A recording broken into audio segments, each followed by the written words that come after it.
Let's bring in Gordon Chang, who is a senior fellow at the Gatestone Institute, the author of The Coming Collapse of China and the Great U.S.-China Tech War. Gordon, I want to start with the latest comments that you just heard the president make when he was sitting next to the Prime Minister of India. What the press was shouting at him is, will you push Prime Minister Modi to take a tougher stance on Russia? Did you ask Prime Minister Modi to wean himself off Russian oil? I think that is something that certainly the president of Ukraine would want to know, as well as many of our U.S. allies. And he responded saying, welcome to the American press. What do you make of that comment from the president?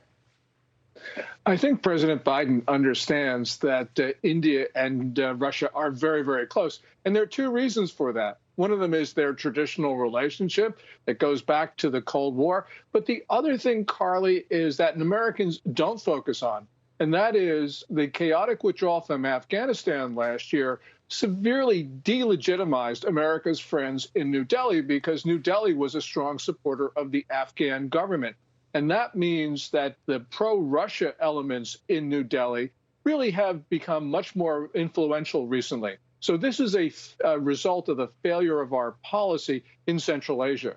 But doesn't a flip remark like that by the president really obscure the important question that was ultimately being asked? I understand your explanation, but let's be realistic.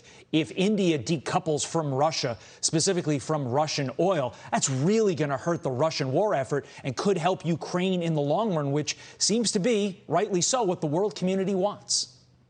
Yeah, it's certainly what the world community wants, and the world community is not very happy with India's close relationship with Moscow. And at this particular time, it just shows you that once you make a big mistake one place, it's going to have long-term reverberations. So right now, President Biden is not going to say, oh, yeah, I really screwed up in Afghanistan. That's why we have this problem in Ukraine. But the American people need to understand that the Biden policy has been a failure, and it's going to affect our relationships on more critical things, like, for instance, getting India on board with Ukraine and getting India on board with China.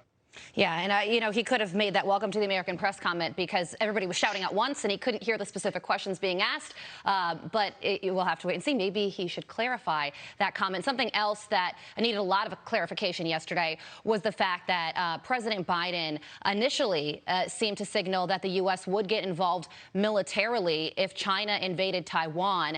Now he is going back to the stance of strategic ambiguity. How do you read this back and forth between the Biden administration and the president himself yesterday?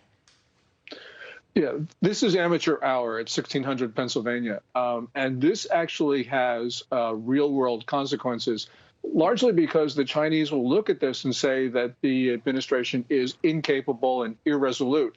Biden was very clear a couple days ago when he said, look, the United States will defend Taiwan. I mean, there was no ambiguity about that.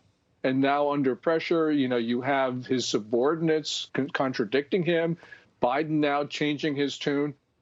This is bad. And it's bad not with regard to Taiwan only. It's regard to with all our defense commitments around the world. Gordon, this keeps on happening. This isn't the first time. Take a look at this montage.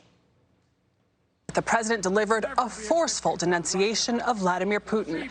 Mr. Biden appeared to call for regime change, although the White House later walked that back. The White House was quick to walk back the president's comments that Putin cannot remain in power. The White House walked back some of his statements, but that's something that keeps Vladimir Putin guessing. I mean, look, we beat up on Biden a lot here because there's a lot to beat up on. But I would argue him showing strength against China was a good thing. I know there are many people who would disagree with that. But the overall point, Gordon, if this White House can figure out what they're going to say on a day-in and day-out basis and what their tact is going forward, what should that tact be? Well, I think the United States and Biden was right the first time. His instincts were, yes, we will defend Taiwan.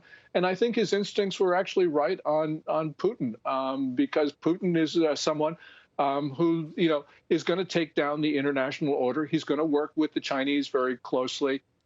This is the new axis, and Biden was right about that. But the point is, people shouldn't be talking to the president of the United States anymore. They should be talking to the press secretary, because obviously the press secretary is more influential in setting American policies than the president of the United States. And that's the reason why our friends and allies and partners are looking at us and saying, is the United States still the United States? That's a question that the Biden team is going to have to answer. Love him or hate him, people voted in Joe Biden. Nobody voted in Ron Klain. Nobody voted in Karine Jean-Pierre, and that is concerning. Gordon Chang, we appreciate your insight this morning. Thank you very much, sir.